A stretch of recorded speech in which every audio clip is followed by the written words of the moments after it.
খুব জোরে চালাইছে সিএনজি আবার এটার উপরে 40 মিনিট আগে আর কি গ্যাসের গাড়ি এদিক থেকে আসতেছিল, সিএনজিটা এদিক থেকে আসতেছিল। সিএনজি একটা ওভারটেক করতে যায়, সামনাসামনি সংঘর্ষ হয়েছে। তিনটি জায়গায় গিয়েছে, দুজন মহিলা একজন পুরুষ। আর সিএনজি ড্রাইভার বেঁচে আছে এবং কানে তালামালা করে হাসপাতালে। সিএনজি কি গাড়ির ওভারটেক করছিল? ট্রাকে সিএনজি আসার পরে একটা ট্রাক ওভারটেক করতেছিল। তখন ওভারটেক করে গ্যাসের গাড়ি সামনে বেঁধে যায়।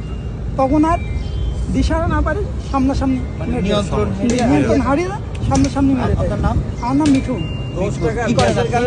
প্রচন্ড চেষ্টা করছে ভাই দেখছে গ্যাসের গাড়ি প্রচন্ড চেষ্টা করছে না না সিএনজি ওনার ট্রাকের ওভারটেক করতে গেছে, তাহলে মূলত দোষটা কার?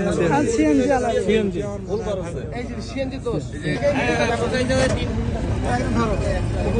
দেখুন জয়দেবদা অনেকেই চেনেন, আমাদের কুষ্টিয়ার হাইওয়েতে আছেন। মনে করেন যে আমরা লোকমাতে খবর পাইছি যে এখানে একটা দুর্ঘটনা ঘটছে। সিএনজিটা আসছিল আপনার মূলত ভেড়ামারার থেকে বাইপাস রোডে যাচ্ছিল, বর্তলে যাচ্ছে। আর বর্তল থেকে একটা গ্যাসের গাড়ি এদিকে যাচ্ছিল। গ্যাসের গাড়ি যাওয়ার পরে কুষ্টিয়া স্টোর সংঘর্ষ ঘটছে। এই সংঘর্ষে আমরা এখানে আসছি, লাস্টে একবার পরিচয় পাইনি। লাস্টে আপাতত আমরা মর্গে নিচ্ছি, মর্গে নেওয়ার পর ওখানে গিয়ে পরিচয় পালি পরে তারপরে নাম টেনে জানানো পরে কোনো সময় করতে পারিনি। আটকানোর সময় আছে, গাড়ি আছে। গ্যাস বড় লরি, গ্যাসের বড় লরি। না না না না, ড্রাইভার আটক হয়নি। আমরা খবর পাওয়ার পরে ড্রাইভার দুজনেই পালিয়ে গেছে। পালিয়ে গেছি। আইনগত প্রক্রিয়া সামনে থেকে আসতেছিল কিন্তু ঘুরে গেছে।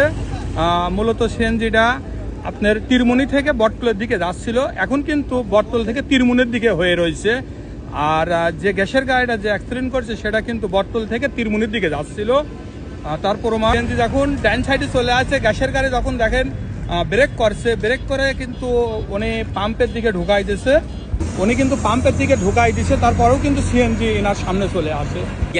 গ্যাসের গাড়িটা আসতে এই দিক থেকে, আর সিএনজি আসছিল এই দিক থেকে, তিরমুনি থেকে বটতলের দিকে যাচ্ছিল। কোনো এক কারণে ও রাস্তার ওই পাশ থেকে এই পাশে চলে আসে। আর এই গ্যাসের গাড়ি সর্বোচ্চ চেষ্টা করে বাঁচানোর জন্য, কিন্তু কোনো কায়দায় আর পারে না, ব্রেকে আর ফেলাইতে পারে না, ব্রেকে পারে না। ব্রেকেই তো এদের কোনো পরিচয় পাওয়া গেছে? পরিচয় পাওয়া গেলে এদের বাড়ি নাকি খাজানগরে। হ্যাঁ, এই কবরহাট খাজানগর। আর গেলেন তাহলে রোডের যে দুর্ঘটনা, আপনি নিজে সতর্ক হয়ে কি করবেন? অন্য কেউ তো সতর্কভাবেই চলতে হবে, তা না হলেই তো দুর্ঘটনার আশঙ্কা হয়ে যায়। সেটাই হয়েছে। যেভাবে চলবেন সাবধানে চলবেন।